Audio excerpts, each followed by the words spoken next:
As a fan of tabletop gaming, there are two types of players I absolutely despise. You get the over competitive ones and the cheaters. Today I'll be talking about the latter. I've talked about people who have cheated in games around me before, and I've done videos on them. You can find links below or on my channel. Now, this particular story I'm about to tell you is pretty old, from back when I was in secondary school, God knows how many years now, in a time where I played Yu-Gi-Oh! Now, there's something you need to know about the card game for this story to make sense. In the game, there are a few different types of cards, and these cards are best identified by the colour of their border. For the story, all you need to know is that normal monsters came in white, and spell cards came in blue.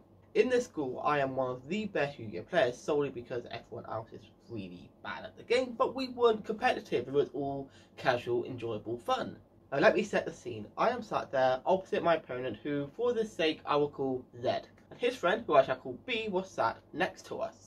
Now, Zed had a few issues, mainly that he cheated quite a lot and stole other people's cards. That's a story for another time. But given the amount of people who played at my school, we were sort of forced to play with him or not play at all. So while I'm playing this game, B is sat there and he has got a card in his hand, holding it properly like this. And I know this is a Magic the Gathering card. I haven't got a Yu-Gi-Oh! Card to hand, I don't think. No, I don't.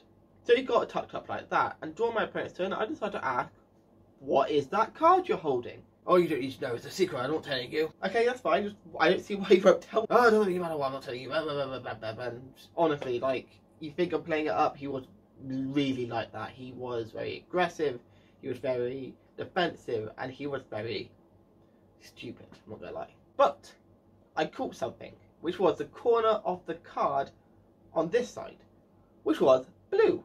Since I saw the corner of blue, it was obvious he was holding a spell card. Didn't really think much more of it at that point, except for what happened next. Since it was my turn, Zed probably thought I'd be too occupied to notice what he was doing, which was that his hand slowly sunk under the table, which is problematic in itself. You shouldn't be putting your cards under the table, so much could happen. But simultaneously, B's card went under the table, and then it came back up. The only issue was, I saw the corner of the card again. This time, it was white, indicating it was definitely not the same card as before.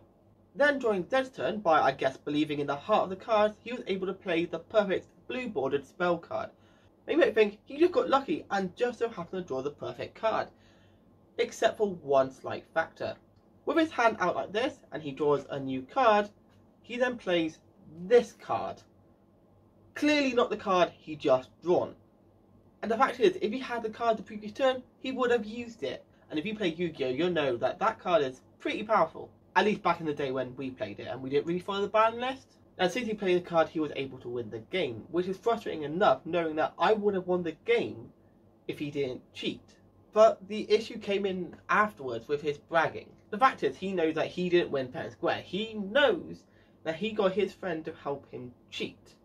See, I was just happy to ignore the game, just say, you know what, it doesn't count because he didn't win, and just carry on with my day. But he bragged. Him and his friend bragged and boasted and jeered at the fact that they won the game, even though only Zed was playing. Naturally, being annoyed by this, I tried to defend myself and tell him, yeah, but you wouldn't have won if you didn't cheat. Which just led to the response of, oh, you're just a sore loser, just accusing me of cheat because you couldn't win the game.